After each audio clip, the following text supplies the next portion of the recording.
सुगेश finance ministry की तरफ से आज लोकसभा में एक प्रपोजल को रिजेक्ट किया गया है। Overall long term capital gain और short term capital gain taxes को कट किया जाएगा फॉरेन इन्वेस्टर्स को मार्केट में वापस लेकर के आने के लिए। आज इसका रिजेक्शन मार्केट में आपके लोकसभा के अंदर मिल चुका है। आज के दिन में लॉन्ग टर्म कैपिटल गेन पर कोई कट नहीं किया जाएगा क्योंकि ये सभी इक्वल है सभी इन्वेस्टर के लिए, पर चाहे वो डोमेस्टिक इन्वेस्टर है या रिटेल इन्वेस्टर है या फिर आपका किसी भी तरह का इन्वेस्टर मार्केट में हो, सबके लिए ये एक यूनिफॉर्म टैक्स है। इसका इंपैक्ट मार्केट को कुछ खास अच्छा नहीं मिला, लेकिन बीएसई लिमिटेड और एमसीएक्स लिमिटेड दोनों में आज के दिन अच्छी तेजी थी। क्या इस अपडेट की वजह से तेजी थी या पर कुछ और रीजन है? हम लोगों ने बीएसई लिमिटेड के टोटल 2 वीडियो लिए थे इस वीकेंड पे, एक संडे और एक सैटरडे को। दोनों में हम लोगों ने अलग अलग चीजें डिस्कस करी थी। अलग अलग मतलब एक तो हम लोगों ने लॉन्ग टर्म साइड डिस्कस करी थी बीएसई लिमिटेड की, और एक मंडे के दिन की क्या पॉसिबिलिटी है। तो समझते हैं मंडे के दिन की लॉन्ग टर्म वाले में आप जाकर के देखना, बहुत कुछ मैंने आपको सिखाया है। पहले मंडे यानी कि आज के दिन की क्या पॉसिबिलिटी डिस्कस करती है उसको समझते हैं, फिर हम आगे बढ़ेंगे। क्या आज के दिन की पोजीशन है 36.50 हमारा टूट चुका है। क्या 36.50 रीटेस्ट करने के लिए आ सकता है मंडे के सेशन में? चांसेस है, प्रोबेबिलिटी है, लेकिन क्या ये आपका रिजेक्शन बनेगा? इसकी प्रोबेबिलिटी भी है। क्या अगर ये रिजेक्शन बनता है तो हम वापस से ड्रॉप करेंगे 3520 के करीब? भैया इसकी प्रोबेबिलिटी भी है। यानी अभी भी कहीं ना कहीं चार्ट आपका बेरिश नजर आता है। रीजन क्या है कि जिस रीजन से हमारा ये फॉल बना है वो रीजन अभी भी मार्केट में अवेलेबल है। दैट मीन ऑलराइट, 3650 मंडे के दिन क्या वापस आ सकता है? प्रोबेबिलिटी है। इसके बाद में क्या होगा उसकी प्रोबेबिलिटी भी अभी आप लोगों ने यहां पर सुन ली। 3650 आज के सेशन बीएसई लिमिटेड जो आया है ये किस रीजन से है? इसका सबसे बड़ा रीजन है चार्ट पे रीटेस्टिंग। अगर आप बीएसई लिमिटेड में रेगुलर हो या फिर इस चैनल पर रेगुलर हो तो आप लोगों ने एक चीज जरूर पता होगी आप लोगों को कि बीएसई लिमिटेड में हर फॉल के बाद में पुराना रिजेक्शन बार बार रीटेस्ट हो रहा है। रिसेंटली बीएसई लिमिटेड ने 3650 से बेस लिया और अपने पुराने रिजेक्शन 3850 की तरफ बीएसई लिमिटेड चढ़ पड़ा था। लगभग 4-5 सेशन वहां पर हैंगिंग बेस भी लिया, यानी पुराने बेस को रीटेस्ट किया। यहां पे पुराने बेस को रीटेस्ट किया। सिमिलरली आज के सेशन में बीएसई लिमिटेड 3650 अपने पुराने बेस को रीटेस्ट करने के लिए गया, लेकिन अभी क्या ये एक रिजेक्शन है? बहुत हाई चांसेस है। देखो 1 आवर टाइम फ्रेम पर ये आज के दिन आपकी पोजीशन है बीएसई लिमिटेड की। आपको नजर आ रहा है 3650 पर आकर के लगभग 3 से 4 घंटे बीएसई ने रिजेक्शन आज के दिन दिया है। एज एन इन्वेस्टर मैं यहां पर क्या चाहूंगा कि बीएसई लिमिटेड में मोमेंटम बने। अगर मैंने एंट्री कर रखी है एज अ न्यू एंट्री, अगर मुझे नई एंट्री करनी है बीएसई लिमिटेड में, तो मैं यहां पर क्या देखूंगा? मैं यहां पर ये देखूंगा कि आपके डेली टाइम फ्रेम पर आज के दिन जो कैंडल ड्रॉ हुई है 3650 को रिजेक्ट करते हुए, ये अब यहां पर आपको ब्रेकआउट दे, लेकिन जो बॉडी है वो पूरी कवर अप करनी चाहिए। बॉडी पूरी कवर अप करनी चाहिए। एग्जैक्टली वही चीज मैं आपको बता रहा हूं जो 3850 पर रिजेक्शन है।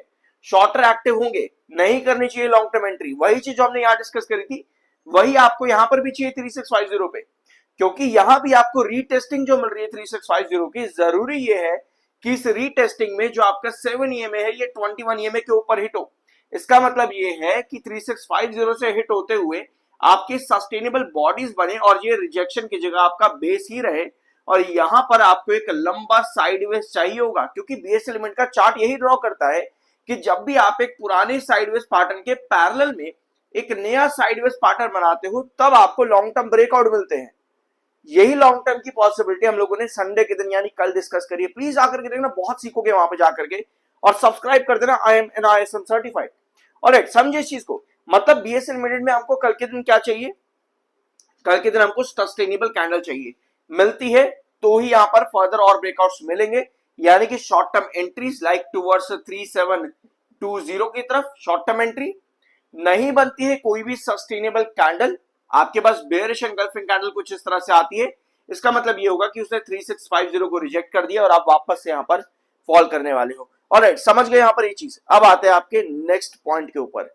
टेक्निकली बीएसई लिमिटेड का जो आरएमएफआई है 38.1 पे है, 38.2 पर आपका आरएसआई है। और अब आते हैं आपकी दूसरी कंपनी एमसीएक्स लिमिटेड पे। मैं आपको एक बार फिर से इस खबर पे लेकर के जाता हूं। इस खबर का इंपैक्ट किस तरीके से? न्यूट्रल से थोड़ा सा पॉजिटिव, न्यूट्रल से थोड़ा सा positive. Long term capital gain पर कोई टैक्स कट नहीं किया जाएगा। ये क्या बताता है? प्लेटफॉर्म्स तो प्रोवाइड कर रहा है, एक्सचेंजेस तो प्रोवाइड कर रहे हैं वो सब चीजें, लेकिन लॉन्ग टर्म कैपिटल गेन पर कोई टैक्स कट नहीं किया जाएगा। इसका कंपनी के बिजनेस या फिर कंपनी के नंबर्स के ऊपर नील से मतलब मिनिमम पॉजिटिव इंपैक्ट पड़ता है। न्यूट्रल से मिनिमम पॉजिटिव, मतलब कोई बहुत बड़ा इंपैक्ट यहां पर नहीं पड़ा है। तो बेसिकली आज रीटेस्टिंग हुई है 3650 पर चार्ट्स के अकॉर्डिंग। और एक चीज और नोट करना, आपके पास लास्ट सेशन में डिलीवरी ज्यादा थी वीकली और मंथली बेसिस पे, दोनों बीएससी और एमसेक्स में भी। अब आते हैं आपकी दूसरी कंपनी एमसेक्स लिमिटेड पे। सो कंपनी ने आज के दिन अपनी Q1 की डेट अनाउंस कर दी है। अगस्त 4 कंपनी अपनी क्वार्टरली रिजल्ट्स अनाउंस करेंगे।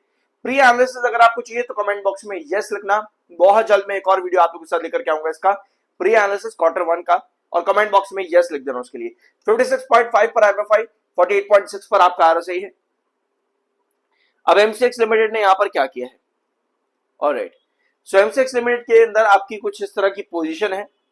याद होगा आप लोग को 2900 इसलिए ब्रेक डाउन यहां पर कर दिया था। 2900 यहीं से ही बेयरिश एंगल्फिंग कैंडल, एग्जैक्टली यही कैंडल ड्रॉ यहां पर जो बन रही है ना आपको एमसेक्स लिमिटेड में, जो 2900 पे बनी थी, इसी तरह की अगर आपकी कैंडल बनती है कल 3650 पर, जिसको कि आप शूटिंग स्टार कहो, बेयरिश एंगल्फिंग कहो, कुछ भी कहो, बेसिकली विजुअलाइजेशन बहुत ज्यादा जरूरी है, विजुअलाइजेशन होना जरूरी है। अगर सिमिलर कैंडल 3650 के आसपास जाकर के ऊपर जाकर के बनती है, मतलब ये होगा कि वहां पर सेलिंग और प्रॉफिट बुकिंग आपको और देखने को मिल रही है, तो वहां पर लॉन्ग टर्म एंट्रीज अवॉइड होती हैं, वहां पर लॉन्ग टर्म एंट्रीज नहीं करते हैं। ठीक है, बाकी देखो आपका अपना ओपिनियन है, जहां से मर्जी करो लॉन्ग टर्म एंट्री, आप जहां मर्जी करो, लेकिन एक बात हमेशा ध्यान रखना कि जब भी आपके चार्ट्स गिरते हैं, पैनिक तब करना चाहिए जब कंपनी का बिजनेस बकवास हो। लेकिन अगर कंपनी का बिजनेस बढ़िया है तो पैनिक नहीं करना चाहिए, रादर हमेशा एक अच्छी अपॉर्चुनिटी का वेट करना चाहिए एवरेज करने के लिए, क्योंकि एवरेज सिर्फ एक बार होता है मार्केट में, बार बार करने जा रहे हो मतलब कि भैया हर बार आपका डिसीजन गलत हो रहा है।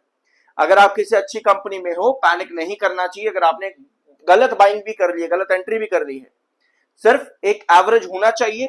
अच्छा बिजनेस कंपनी का है तो एवरेज आपका एक पर्टिकुलर प्राइस पर आना चाहिए जहां से अच्छे ब्रेकआउट के चांसेस बनते हो। बार बार एवरेज करना कोई मार्केट में स्ट्रैटेजी नहीं होता। अच्छे बिजनेस कंपनी के अंदर पैनिक करना ये भी कोई स्ट्रैटेजी नहीं होती। समझे इस चीज को? अब आते हैं आपके वापस सेंसेक्स लिमिट के चार्ट पर। आज के दिन ये कैंडल काफी बढ़िया है, यहां पर भी सिमिलर सिचुएशन है, 7 EMA 21 EMA के नीचे है। कल के दिन क्या प्रोबेबिलिटी निकल रही है एमसेक्स लिमिटेड पे? एमसेक्स ने ऑलरेडी आपको 2820 के पास आज के दिन रिजेक्शन फेस किया है। 2900 इसका क्रूशियल रिजेक्शन है, तो आई बिलीव कि यहां पर हम थोड़ा सा एंटिसिपेट कर सकते हैं ओपनिंग थोड़ी अच्छी, बट शायद यहां पर मोमेंटम इतना सस्टेन ना करे। अल्टीमेटली अगर यहां पर आपके पास अराउंड 2840 क्रॉस करने में कामयाब रहता है तो आप कल के दिन 2900 का एंटिसिपेशन ले सकते हो, यानी 2900 तक की पॉसिबिलिटी तभी बनती है जब 2840 क्रॉस करेगा। अदरवाइज 2820 ये आपका रिजेक्शन है, इसके नीचे रहेगा तो आपका चार्ट ज्यादा अच्छा नजर नहीं आता है। ऑलराइट, सो वीडियो को एंड करते हैं। कुछ नया जानने को मिला हो सब्सक्राइब जरूर करना। मिलता अगले वीडियो में।